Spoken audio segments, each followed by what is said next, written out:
Kiranya Tuhan memberkati kita semua dalam sukacita dan damai sejahtera. Amin.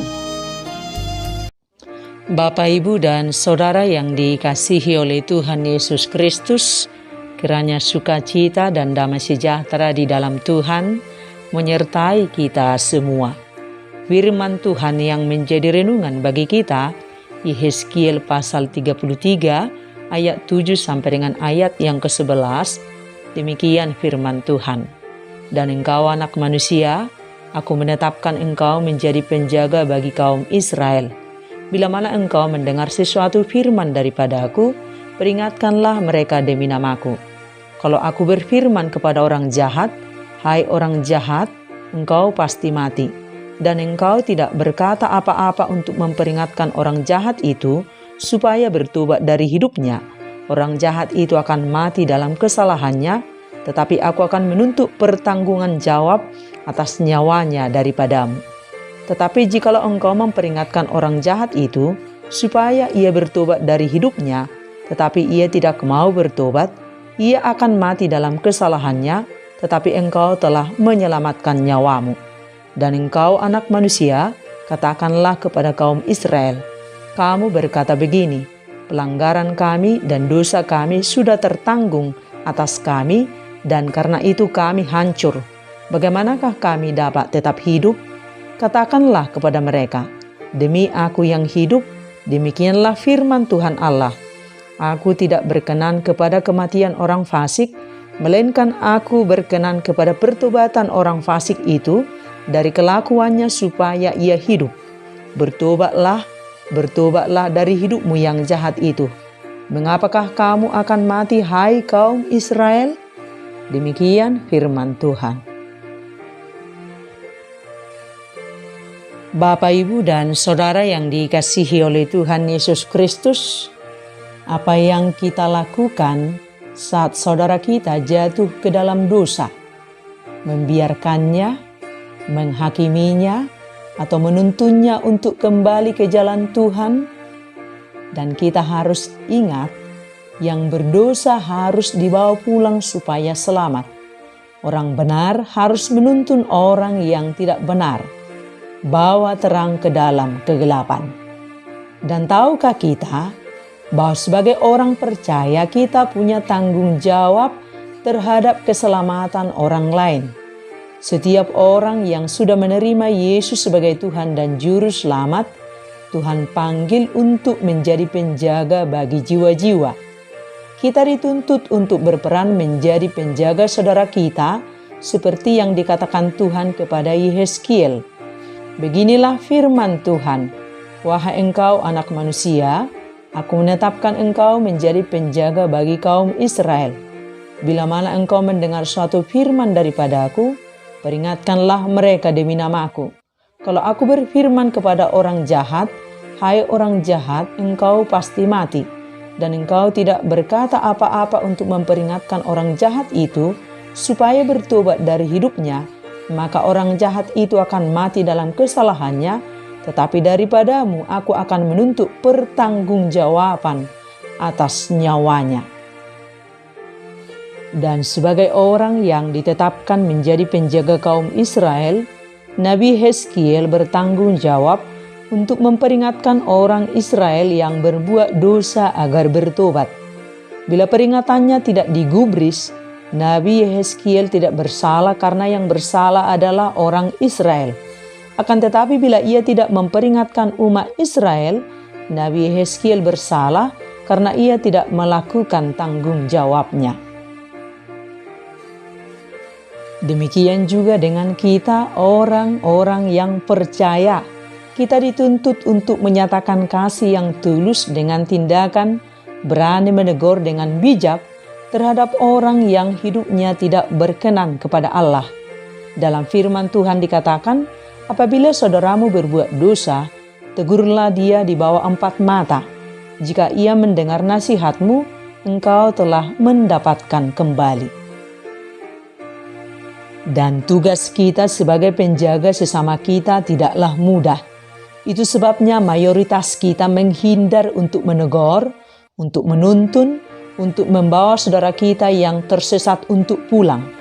Dan supaya kita kuat dan setia, kita harus memiliki kehidupan di dalam Tuhan.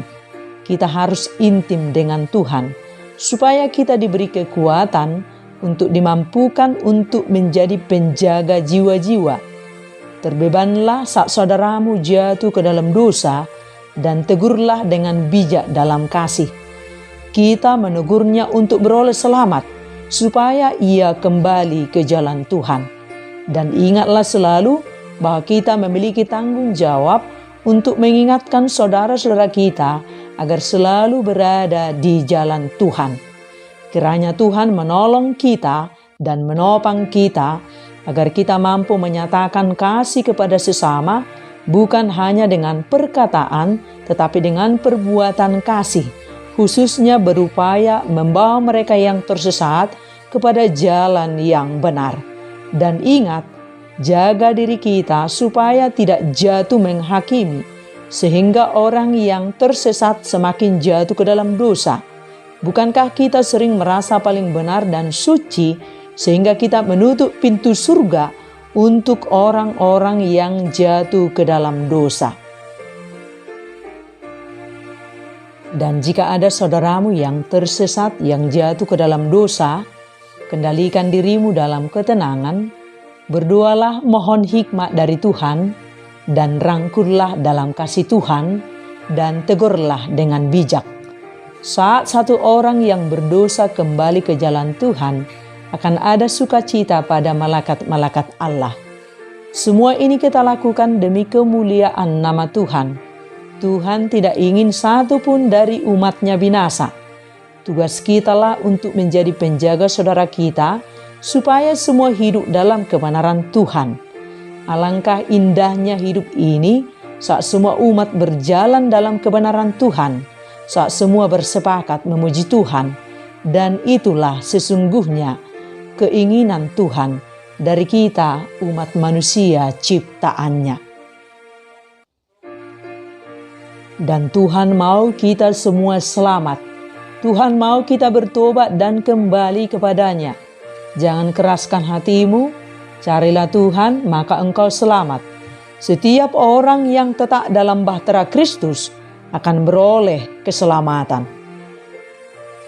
Dan sebagai penutup, ini kisah tentang seorang sopir truk yang jatuh ke dalam sungai di dalam jurang pada satu malam yang berkabut. Ia mendapat mujizat dan tidak mengalami luka-luka, dan dengan gemetar dia berhasil merangkak dari reruntuhan truknya dan kembali ke atas jalan. Dengan penuh ketakutan, ia melamba-lambaikan tangannya dan berseru kepada kendaraan-kendaraan yang lewat. Ia melakukannya dengan segenap kekuatan untuk memberi peringatan kepada mereka tentang bahaya yang akan mereka alami.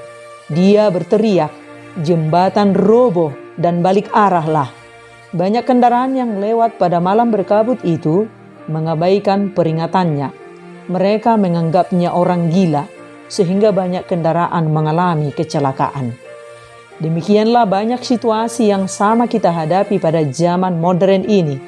Banyak orang sebenarnya telah mengalami jebakan dalam hidupnya dan tahu mana arah yang salah. Mereka kemudian menyampaikan pengalamannya untuk memilih jalan Tuhan, tetapi peringatan mereka diabaikan. Saat kita sudah menyampaikan kebenaran Tuhan kepada orang lain, maka kita sudah menjalankan tugas kita. Jika mereka mendengar dan bertobat, mereka selamat. Jika mereka mengeraskan hati, itu bukan lagi tanggung jawab kita. Tetapi jika kita tidak menyampaikan kebenaran Tuhan, maka kitalah yang diminta pertanggungjawaban. Sebab Tuhan berkenan kepada pertobatan orang fasik.